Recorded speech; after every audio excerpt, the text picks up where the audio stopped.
نحمده ونستعينه ونعوذ بالله من شرور أنفسنا ومن سيئات أعمالنا أما بعد فأعوذ بالله من الشيطان الرجيم بسم الله الرحمن الرحيم إن تكفروا فإن الله غني عنكم ولا يرضى لعباده الكفر وإن تشكروا يرضى لكم وعن أبي هريرة رضي الله تعالى عنه قال قال رسول الله صلى الله عليه وسلم إن الله تعالى يرضى لكم ثلاثا ويكره لكم ثلاثا يرضى لكم أن تعبدوه ولا تشركوا به شيئا وأن تعتصموا بحبل الله جميعا ولا تفرقوا وأن تناصحوا من والاه أمركم ويكره لكم قيل وقال وكثرة السؤال وإذاعة المال فالله تعالى رواه أحمد ومسلم. جوامع الکلم د نبی علیہ السلام رسول الله صلی الله علیه وسلم فرمایي چې اوتیتو جوامع الکلم، ما ته داسې کلمې راکړل شوي دي چې یو خبره بېشماره مسایل او خبرې ځان سره جمع کوي.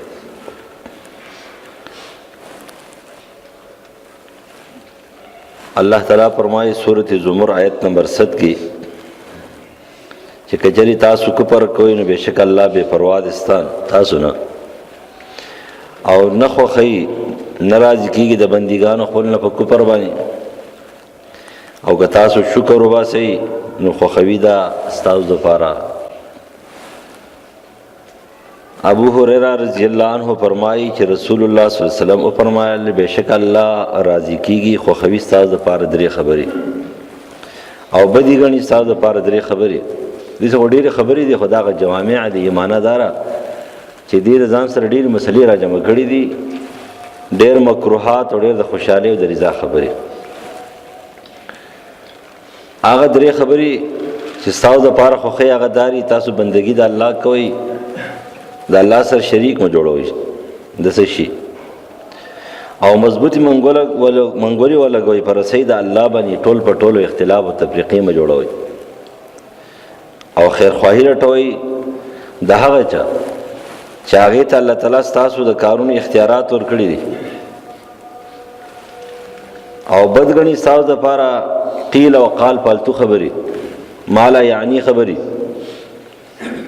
او ډېر تپوسونه بې ځایه او مال ضایع کول. لہذا په دې کې درې خبرې اهمې خبرې، درې خصلتونه چې د دنیا او د آخرت د کامیابۍ او د ګټې دپاره یو سبب و نجات دی. ټول نه اهمه خبره اولنۍ خصلت خپله عقیده جوړول. عقیده جوړه نه وي ان تعبدوه ولا تشرکوا به شیئا، چې عقیده برباده شو هر څه برباد دي. کنه تشوی پادریانو او ملنګانو او ډېر لوی لوی عبادتونه کړي دي چې ټول عمر روزه نیسي سړی او ټول عمر د شپې خوب نه کوي، نو دا داسې یو بندګي ده چې دا خو ستړي بندګي ده، ستړي په ځان باندې حلال خوراکونه، عمده خوراکونه، عمده لباسونه، عمده کورونه، عمده اوسېدل والا ځګونه، حلال هر څه بند کړي دي. د دې وجې نه زمونږ دین چې کوم دی سنډیاسیانو دین نه دی، نه د عیسایانو پادریانو دین دی، او نه د یهودو او نه د هندوانو بمبړانو دین دی، چې په دې کې د خپل خواهش مطابق زندگی ده، خو په ځان باندې هر حلال شی چې د حرام کړی دی.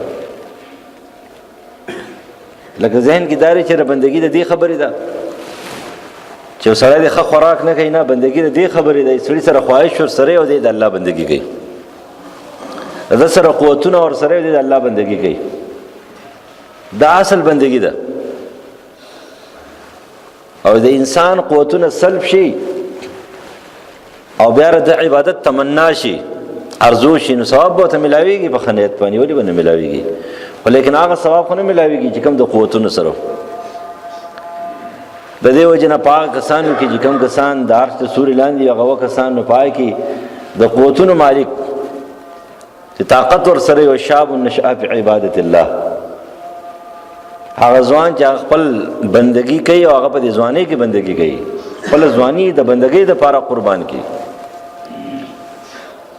طاقت ور سره ده او د طاقت مطابق خپل ژوند تیری خواهشات کنټرول کړی دي دا ډېر اوچته بندگی ده د دې وجنه د پیغمبرانو شیوه چې کوم دین هغه دار چې په ځواني کې هغه بندگی کوي توبې وباسي الله پیغمبران خو پاکي سادی بابا نقل کوي کنه در جوانی توبه کردن شیوه پیغمبر است وقت فیری ګورګزالی می شوت پرهیزګار وای د ځواني کې توبې استل در پیغمبرانو شیوه عادتو نو معنی دا شو چې په دې ټیم کې د الله بندگی کول چې قوتونه در سره طاقتونه در سره دا ډېر اوچت شی دی دا یو اوچته معامله ده خپل ځان نه خرابې خپل وخت نه خرابې خپل ټیم نه خرابې نو اسلام دا د پادریانو دین نه دی بندګۍ دین دی بندګي کوا خ خوراک کو بندګي کوا خسکاک کو بندګي کوا خ لباس اغونده بندګي کوا او بعضی صورتونه داسې دي چې باقي زړې جامې اغوستل پکاري لکه استسقا د استسقا د پاره سړی وځي نو په داسې د عاجزۍ او داسې په نو جامو کې نه وځي نشته لیکن نور د جمعې مونږ د پاره پاکي نوې جامې پکار دي د اختر مونږ د پاره پاکي نوې جامې پکار دي د وفدون د پاره پاکي نوې جامې پکار دي نبی علیہ السلام بازار کې د جمعات خواته بازار او هغه کې کپڑے خرڅې دي او سړی راغله عمر فاروق رضی الله عنه نبی علیہ السلام ته جوړه راوغستل یا رسول الله دا جوړه ځان د پاره واخله دا به تر وبدونو جمعو اخترون د پاره استعمالي ډیره مزدار قیمتي او ډیره خسته ده نبی علیہ السلام دې وخت تلاوت ویله او دا خدای چا د پاره لا خلق له بالاخره دا په آخرت کې صحیح سنه نو بس حضرت عمر هم لاړ روسو چې کاته هغه جوړه نبی علیہ السلام غستلې ده چې حضرت عمر له ولګله عمر رضی الله عنه بیرته جوړه راغسته یا رسول الله تاسو خو ویل چې مال لا خلاق له بالاخره په آخرت کې سنه مال مغسته مال راولګله ما تعالی دې نه ته واغونده دا ما تعالی راغسته چاله ورکا ستا خو شو ده دا رخم دی رخم در سړو د پاره استعمال ټیک نه خو د پاره ټیک دی پېښې دا نه چې قیمتي کپړو معنا غسته خو دا قیمتي کپړه د رخم ده او رخم د سړو د پاره جایز نه دی د رخم کپړې د رخص د پاره دی او سړو د پاره د عذر او د مجبورۍ په اعتبار سره استعمالول شي رخم چرته دی اوس خو کپرز که څوک استعمالي نو داغه د پاره استعمال ال جایز دی چې د په وجود کې داسې عذر دی چې بل کپړه نشي استعمالوله لکه خارخ به دی داغه علاج هم دی کنه رخم کپړه د خارخ د پاره علاج دی یا وجود سوي دی سوي وجود چې د سر نه بل کپړه نه برداشت کوي رخم د دې علاج هم دی او رخم داسې کپړه دی چې په دې وجود باندې ډېر خلګي نو سوي برداشت کولای شي سوي وجود ناغه کولای شي یا پرز کې د یخنۍ نه مړ کیږي یا د ګرمۍ نه مړ کیږي چاغه ته چې داسې جهادي میدان کې د بعض ضرورت لپاره چې پاکي او چمک یا سم مسلې داغه د لپاره چې استعمال یا د حسن د لپاره د پټي استعمال جبتي جوړول کپونه تی جوړول یا په ګلونو پجامو باندې کول دي اجازه شته نور اجازه نشته د سړو د لپاره او د خصوص د لپاره اجازه ته بیا سړی معشوم مذکر معشوم د لپاره نشي استعمالوله او امام ابو حنیفه رحم الله فرمایي چې طلایي بلستان ته جوړې نو خیر دی یاد چې کومه جانماز جوړه خیر دی ځکه چې اغوستل نبی علیہ السلام ویلي دي خو لیکن باقي علما چې نه استعمال سړو د لپاره ټیک نه دی نه بلستان ټیک ته نه طلایي ټیک ته نه کمیز پرتوک ټیک ته نه صادر ټیک ته نه دی ټوپۍ جوړول شي او نه دی جانماز جوړول شي او خبر صحیح داسې ده چې جوړې بدی نه اغوستل چې د ناروا دي مطلب اداره چې د تکبر او د غرور د لپاره دي خو لیکن په وخت مجبورۍ کې د عذر کې استعمالول شي نو په شریعت کې دې پابندی نه ځکه نبی علیہ السلام ته فرمایل چې ما په دې وجبانی تا ته دا نه ویل چې دې خلاق نشته د څلو د پاره اجازت نه لري دا نه چې مجدار ده خو چې عقیده برباد و د يهودو او د عیسایانو د حبرانو د پادیرانو نو نبی علیہ السلام صحابه او تابعین چې کله دعوت ته دین اوله ته د عقیدې دعوت ورکړي. عقیدې بیت المقدس چې کله فتح شو نو عمر فاروق رضی الله عنه لاړ. بیت المقدس دا مسلمانانو حقداری ده. دا د يهودو عیسایانو د يهودیت عیسایت په نوم باندې دا د چا حقداری نه ده. دا حقداری د مسلمان د پاره ده چې د دې خطاب د نبی علیہ السلام نه 100 کال مخکې ابراهیم علیہ السلام کړی دی چې تاسو نوم مسلمان دي، سماکم المسلمین، تاسو مسلمانان یې. او دا کور جوړ شوی د مسلمان د پاره یعقوب علیہ السلام جوړ کړی دی. بیت المقدس یعقوب علیہ السلام جوړ کړی، جمعه ته جوړ کړو. او بیا دا غي تجدید سليمان علیہ السلام کړه، هیکل سلیمانی جوړته وي. دا سليمان علیہ السلام د نبی علیہ السلام نه تقریبا د عیسی علیہ السلام نه 1000 سال مخکې جوړ شوی دی. هیکل سلیمانی دا وس چې کومه ګمبد ته دا کومه دانچې د دام د سليمان علیہ السلام د زمانې نه دا ختم شوی ده. ځکه چې 600 سال قبل مسیح بخت نصر په دې حمله کړې و، دا مکمل ختم کړو. دا بیا چې کوم دین يهود نیولې ده بیا تله راغله ده. خو د عیسی علیہ السلام نه 1400 کال مخکې يهود په دې باندې سو هغه قابضان شو. بیا دا غینه بعد چې کوم دین دا سليمان علیہ السلام په دې کې هیکل جوړ کو، دا چې کوم ګمبد ته دا کومه ډول سنگار پکې کړو، دا سليمان علیہ السلام کړو، سره سپینځره پکې لګولو. او بیا دا غینه سلسله روانه و چې يهوديانو چې دینو دا غستله 800 قبل مسیح ختم شو، بیا 600 سال قبل مسیح بخت نصر ختم کړه، بیا 300 سال قبل مسیح چې کوم دی بیا رومن ختم کړه. بیا دا غینه پس چې 70 عیسوی کې چې دینو بیا سلطنت روم چې کوم دوی بغاوت وکړ بیا ختم کړ. او بیا حضرت عمر رضی الله عنه قبضه کو. بیا قبضه چې کوم دی په امارت تاغه کې وشو. 100 سال د مسلمانانو سره ور سره بیا چې کوم دی مسلمان نه لاړ، د مسلمان خراب شو. بیا دا غینه 1500 کال په صلاح الدین ایوبی قبضه کړه. بیا دا غینه بعد چې یو سل کال د مسلمانانو سره بیا تی لاړ. اوس وته دی، اوس هغه چې کوم کردار دی نا کردار هغه طاقت هغه زور چې کوم مسلمان وس نشي کولای، است نشي کولای. دا 1800 غالبا 1897 کې دوی هجرت دلته شروع کړه، 2-3 کسان تل بیا ځمکه اغستل شروع کړه. او اخر چې کوم دین خلافت عثماني ختم شو په 1908 کې جو خبره ختمه شو لاړه. په 1901 کې د بیت المقدس اغستو عبدالحمید خلیفہ عبدالحمید ترکی دغه یا قرضدار شو ول قرض واخلو بیت المقدس پرېده.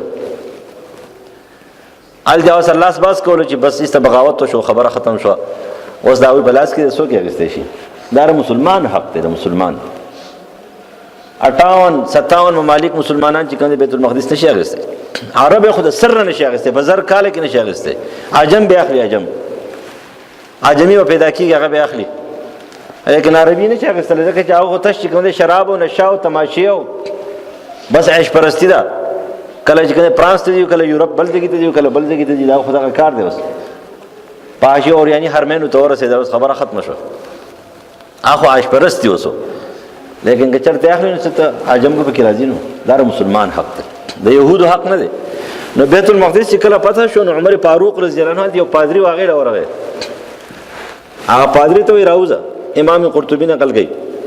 اج بار تر راوته نو عمر په جړا شو ورته او ورته ته بچا باندې جاړي، په تا باندې جاړم، تا باندې ځکه جاړم چې ستا مبارک قرآن مجید فرمایي چې د قیامت پر ورځ باندې ډېر مخونه ستړي ستومانه راځي. وجوه یومئذ ناصبه، ستړي ستومانه، کار او مهنت په ډېر کړی. عاملتون، ټول ورځ بندگی، ټول شپه بندگی، ټول ورځ روزه، ټول عمر روزه، چرته بجدن پاک خوراک سکاک دا به نه کړی، خجامي به نه اغوستلی، خلی باس به نه کړی، آرام ختم، هر څه ختم. لیکن تا ته پدر ستا مبارک سوی چې یصلا نارن حامیه، جهنم ته بځي. پتا جوړم د دې وجنه ټول هم خبره چې دا عقیده جوړول دي. عقیده چې کله عقیده برابر شي بیا د اعمالو قدر پیدا شي. چې عقیده برابر شو د اعمالو قدر پیدا شي، دغه مرتبه پیدا شي. او چې عقیده نه برابر، عقیده څه ته وایي؟ عقیده نظریه ته وایي، عقیده یو ضمیر ته وایي، عقیده یو سوچ ته وایي، یو فکر ته وایي. هغه نظریه، هغه سوچ او هغه فکر دا دی چې الله خالق ته، مالک ته، حاکم دی، سید او مطاع دی. دا هغه سره په ذات او صفاتو کې هیڅ څوک شریک نشته. ټول مخلوق هغه ته محتاج دی، الله چاته محتاج نه دی. دا الله د ارادې نه بغیر هیڅ څوک هیڅ نشي کولی، او د مخلوق د ارادې نه الله تعالی بغیر هر څه کوي. الله د چا اسباب ته محتاج نه دی، مخلوق اسباب ته محتاج دی. د اسبابونو بالاتر کارونه الله کوي، او د اسبابونو بالاتر کارونه مخلوق نشي کولی. دروغ وي که کېږي نو هغه د عاداتو خلاف الله کوي. دا عقیده شوه. د دې عقیدې دپاره ټول پیغمبران راغلي. 9.5 کاله نوح علیه السلام د دې دعوت کار کړی. د دې عقیدې، د دې نظریې، عقیده توحید چې کوي ډېره ترخه ده. هله به مسلمان کامل جوړېږي چې عقیده برابري. نو زه تاسو ته بار بار وایم چې دا توحید دی چې ته دا زده کې 15 توحیدات، 15 خبرې په توحید کې، دا د هر مسلمان دپاره زده کول ضروري دي. نمبر 1 ستا به دا مضبوطه بے شک او بے شبه بے امکانه یقیني عقیده وي چې الله په ذات کې یو دی. الله د ذات په اعتبار سره یو دی. د توحید په ذات وي. د دې په مقابله کې ته د الله سره بل ذات شته، لکه آتش پرستو چې ته شرک په ذات وي.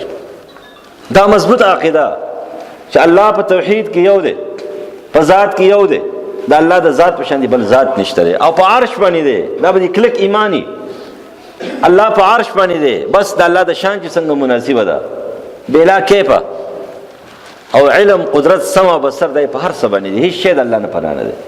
نو توحید په ذات، شرک په ذات، د دې یو نه به انکار کې، د یو به منې. دویم نمبر توحید په صفات. د الله صفتونه، د هغه صفتونه مخلوق د سر نه حاصلولی شي، نو به مخلوق کې راتلی شي. علم دی، سمع ده، قدرت دی، طاقت دی، تصرف دی، اختیارات دی، هیڅ چا سره نشته. اوس که د هغې په مقابله کې هغې ته ویلی کېږي شرک په صفات.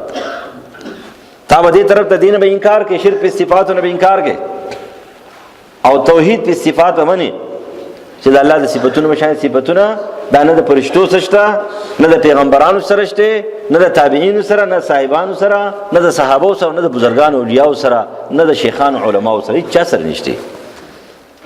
دا توحید په صفات او شرک په صفات. دریم نمبر توحید په الافعال. دا څه چې الله پیدا کړي دي، ځمکه، اسمانونه، مخلوقات، پیریان او انسانان، په دې کې الله چاته محتاج نه. دا الله پیدا کړي دي بې ماډله، بې نقشې، بې اسبابو، بې ذرایعو، هیڅ چاته په دې کې محتاج نه و. دې ته توحید په الافعال وایي. د دې په مقابله کې ته محتاج او نعوذ بالله، دې ته شرک په الافعال وایي. څلورم نمبر توحید په عبادات. قانون به د الله منم، سر به الله ته کوم پورته کوم، تعظیم به د الله کوم، نوم به د الله یادم، استغاثه به په الله په نوم باندې کوم. د هیڅ چا په نوم باندې به استغاثې وسیلې نه کوي. هیڅ چا په نوم باندې د الله د نوم نه علاوه، د الله د بندګۍ نه علاوه، د هیڅ چا په نوم په ذریعه باندې به وسیلې مسیلې نه کوي. الله ته ځان نږدې کړي د الله په بندګۍ، الله ته ځان نږدې کړي د الله په حکم، په تلاوت، په ذکر او اذکار، په یا الله، یا رحمان. او درود شریف د الله حکم دی، صلو علیه وسلم تسلیما. درود شریف باندې ځان نږدې کوه. دې ته ویل کېږي توحید په عبادات. سر الله ته ښکته کوم، رکوع الله ته کوم، منځ الله له کوم، عبادات الله له کوم، قانون د الله منم. او د دې په مقابله کې ته وایې چې نه، غیر الله ته بندګي کوم، بابا ته، مزار ته، قبر ته، لوټي ته، ګټي ته، انسان ته، پیر ته، ملنګ ته، مولا ته، امام ته، دې ته کوم، فرشتو ته کوم، پیریانو ته کوم، شیطانانو ته کوم. علم خو نه کو، ټوله کې سین مې کې څنګه نه کې ته کوډ مارو چیزیں ته شرک نه کې. دا شرک په عبادت نه لري. تا ته چې هغه په تا باندې چا دي سکړي پټې سترګې نیولې دي، دې باندې پیریان دي، ناس په کمره کې دي. څنګه پیریان دي؟ تاسو څه پته لګي؟ تاسو فرشتي در سره دي، هغه درته په غوږ کې وایي، او کنه شیطانان در سره ته کاهین بیا. هلکه سړي ته ګورې او د کتلې دې هم نه دی، لیدلې دې هم نه دی، او د بار نه ورته وایي. بېګا مې دې کسانو ته ویل چې په دنیا کې دې مریانو، دمګرو، دې تعویذګرو، دې کوډمارو، دې جادوګرو، دې پیریانو والا، دا نیمګړي خلک، دې دا غټ غټ خلک ټول قمقلان کړي دي. بیوقوفان دي جوړ کړي، خپو خلک دي بیوقوفان دي جوړ کړي دي. دا عیش پرست خلک 2 درجې سبق وایي، هغه بیا چې کوم دي پیرې مریدۍ چې کوم کار شروع کړي، ځکه پیسې دي پکې، مال دی پکې. ها سپین رومیال په سر باندې راواچو، تعویذونه شروع کړه، تعویذونه شروع کړه، جادو شروع کړه، سحر شروع کړه، منتري شروع کړه، او خلک ته معلوم روان دي. وته دې بیوقوف خلک په دنیا کې نشته لکه دا چې دي.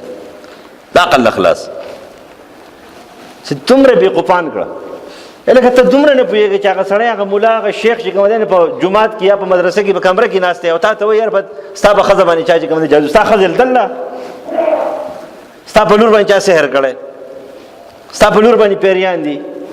څنګه به ټول خلک یې وهمیان کړ، ټول خلک یې وهمیان کړ، خو ډېر ښه یې وکړ. ولې ورځې هغه بلا ځان ته ورلګولی و، نو هغه ویل چې دا ولې په خپله نه بیا سره بل نه سره ګیله کوي، ګیله بله د بل نه ولې کوي. نو موږ ګیله د بل نه ولې کوو، په خپله ولې ځو. دا شرک نه دی، دا کفر نه دی. یو طرف ته چې کوم دی په ترجمو په دور تفسیر کې تعویذ ته شرک کوي، بل طرف 15,000 روپۍ تعویذونه کوي. زه خو دې مجان ته حیران یم، دې شیخانو ته حیران یم. مړه د خپل نوم د ځان نه کټ کړه، دا شیخ کټ کړه، د مولا د نوم کټ کړه، تعویذګر مولا د ځان نه جوړ کړه، کښېنه بس خیمه ولګوه. یو طرف ته دا کې، بل طرف ته دا کې. هغه دغه هندو مسلمان په کور ورغلی و چې بیا کاتله منډې کړې په جومات کې په مانځه ودرېد. هغه جومات په دروازه کې ودرېد، ورته وایي عجیبه مسلمان هم دا کې هم دا کې، عجیبه مسلمان هم شرک کې هم توحید منې، عجیبه مسلمان هم دا کې هم دا کې هم چې شیخ امرت کې چې کوم دی په تعویذ باندې، بل طرف تعویذونه کې. یو طرف ته ځان ته وابي او اهل حدیث وي، بل طرف ته تعویذونه کې لپټه دي په سر کړله. یو طرف ته ځان موحد وي، کلک دیوبندی ځان ته، بل طرف ته چې کوم دی نو سکه په شرکیاتو کې اخته، په کفریاتو کې اخته. قول او پیل ټینګول ډېر ګران کار دی، ټینګ کړو ټینګ به نه کې، پیسو ته چا پلاټ چې ټینګ دی، او کړي ټینګ نه کړو ټینګ به کې. دا زموږ شیخ سے مطلب اوبل چې نن کوم خبره کې کنه نو سل کاله پس به کې، نن کې نو سل کاله پس به کې. د سموي چې نن کوم او نن رد کوم، او چې کله بس د دنیا خواهش راشي یا سره راشي یا بل مسله راشي، نو بیا خبره پاتې ده نه پاتې نه ده. لہذا توحید په عبادت ډېر ګران شی دی، ځکه نبی علیه السلام په 14 کاله تیر کړي دي، او نوح علیه السلام په 9.5 کاله تیر کړي دي. او د هغې په مقابله کې شرک بالعبادات، مزار پرستی، قبر پرستی، لیډر پرستی، امام پرستی، مولا پرستی، استاد پرستی، شیخ پرستی، مال او دولت پرستی، ټول سرخ کته کولم شرک ته. او د چا عقیده منل چې کوم د قرآن او سنت مقابله کې دا هم شرک ته. د چا نظریه چې کوم د خلاف منل دا هم شرک ته. او 5 نمبر توحید فی العادات. توحید فی العادات دې ته ویل کېږي چې د اسبابونو بالاتر، د مخلوقات د ارادونو بالاتر، د مخلوقاتو د عاداتونو بالاتر هر څه الله کولی شي، مخلوق هیڅ نشي کولی. او د الله د ارادې نه مخلوق هیڅ هم نشي کولی. لکه اوس د مخلوق وایي باران نه کېږي، باران نه کېږي، الله وایي ولې نه کېږي، باران ایسته وشي. بیا وایي پلانکې نښه کېږي، ډاکټر ورته وایي دا لا علاج مرض دی، ډاکټره بېوقوفه زناوره لا علاج مرض نشته دی، وایي زه بیمار یم، زه ناپوهه یم، زه جاهل یم. داسې ولې نه وی؟ دنیا کې لا علاج مرض نشته. الله تعالی فرمایي چې زه بیمار وم، زه ولې علاج کوم، شفا ورکوم. خو داسې وایي ما ته دوایي نه ده معلومه. یو مریض ته دا خبره کول چې دا لا علاج مرض دی، ولې ته د الله نه زیات پوهېږې، پیغمبر نه زیات پوهېږې. ان الله انزل الداء والدواء فتداووا ولا تداووا بالمحرم. نبی علیہ السلام فرمایي چې الله بیماری نازله کړې، دوایي نازله کړې ده، دوایي کوي خو حرام شي دوایي لپاره په استعمالوي، دا ناروا دي. واذا مرضت فاشفين. ابراهیم علیہ السلام فرمایي زه بیمار شم شفا را الله راکوي، الشافي الله دی، شفا ورکوونکی الله دی. خو داسې وایه ما ته علاج نه دی معلوم، تا ته علاج نه دی معلوم، ته د لا علاج مرض وې.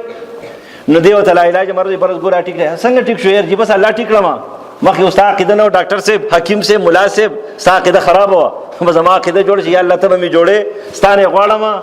او دا خلک خو راته ته مړ کېږي، مړ کېږم په خپل ټایم باندې، خو ته نه ښه کېږې، یا الله ما ښه کړې، هېڅ ته ښه شي. مونږ هغه شانتې زور هم نه دی کړی د الله طرف ته، چې په هغه اراده او په هغه سوچ هم چغه نه دی ایستلي.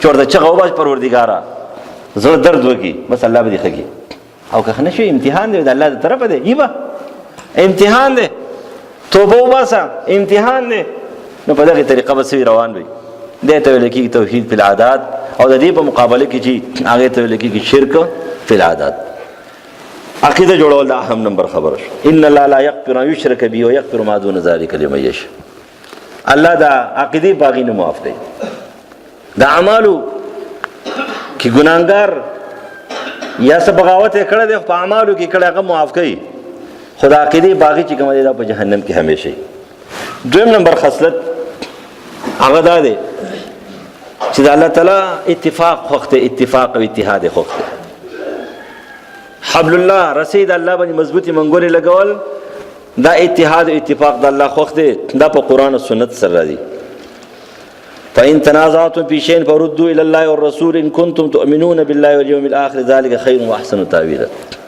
ته چې انسانان دي خامخا په سر راځي کنه په کور کې وطن سم مسله راځي پریشانی اختلاف پر راځي په محله کې برازي په جماعت کې برازي په خلقو کې برازي په اختلافي مسایلو کې برازي فروعي مسایلو کې برازي او دا غي د ختمولو لپاره زمون سره قرآن او سنت ته ټول خبرې چې کله قرآن او سنت ته واپس کینې د اختلافات په ختم شي واعتصموا بحبل الله جميعا ولا تفرقوا بشي اصل کې خبره دار چې یو د فروعي مسایل فروعي مسایل دي ته ویل کېږي د عقیدې سره تعلق نه وي د اعمالو سره تعلق وي لکه یو سړی چې مونږ کې نو لاسونه دامن لاندې کړه ابل ورته وي چې نامره پاس کړه ابل وي د سینې سره کړه ابل وي په سینې باندې کړه ټیک تجبدي کې وا غوړه نه غوړه وي غوړه نه غوړه وي خو لیکن د جایز صورتونه بټوري دا د ایمو اختلاف دی مولا له دا په کار دی چې دین وسیع ټول بیانوي خپل چې به سترګې وانی لکه د اوخ چې کوم دی ړوند نه چې کوګ روان یو طرف نه غیا خوري دا بل پری دی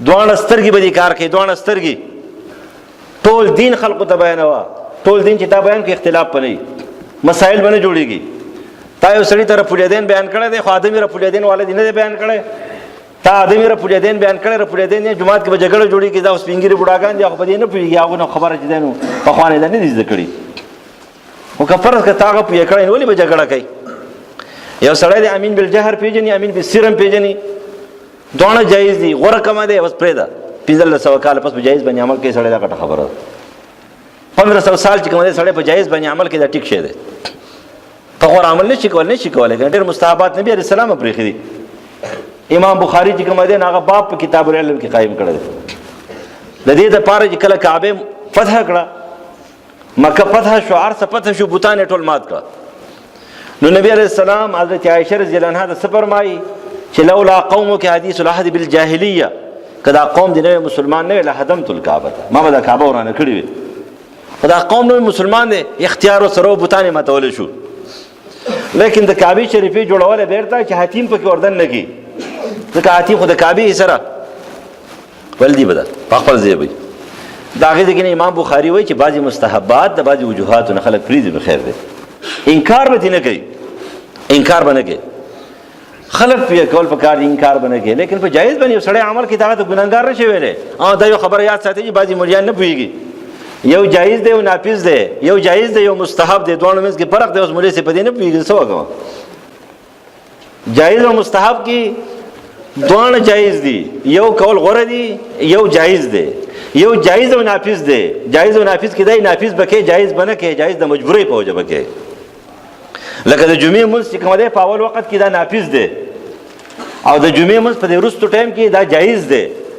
نو د جمعې منځ به همیشه په دې اول ټایم کې کې او که عذر راغی مجبوری رااله اجتماع ده جلسه ده واده د خیرات ته یا بل څه نسی مصیبت راغی نو دا مصیبت په وجه باندې کده ته وروستو کې نه د ماسپخیل مونږ باندې کې د جمعې بکې د مازیګر د مانځه لپاره د جړی نور مخ کې دا نافذ ټیم دی همیشه به د جړی نور مخ کې خو که فرض که عذر راغی مجبوری رااله او تا موږ کوم د جړی مازیګر ته ورسېدو نو دا قضا نه دی دا پوتی نه دا وختي موږ دی یعنی دا جایز دی دا نافذ دی نافذ دی ته نبی علیہ السلام جایز هم دی همیشه کړی او جایز دی ته ویل کېږي په دغه صورت کې چې دا بوجي د عذر د مجبورۍ باندې دی دله بل نوم نه ورکړي یو جایز او مستحب دی ا دوه جایز دي کوم چې کې لیکن غوړه طریقه دارا چې کله نبی علیه السلام دا کړې ده، کله دا کړې ده، دا یې ډېره کړې ده، بیا کمه کړې ده.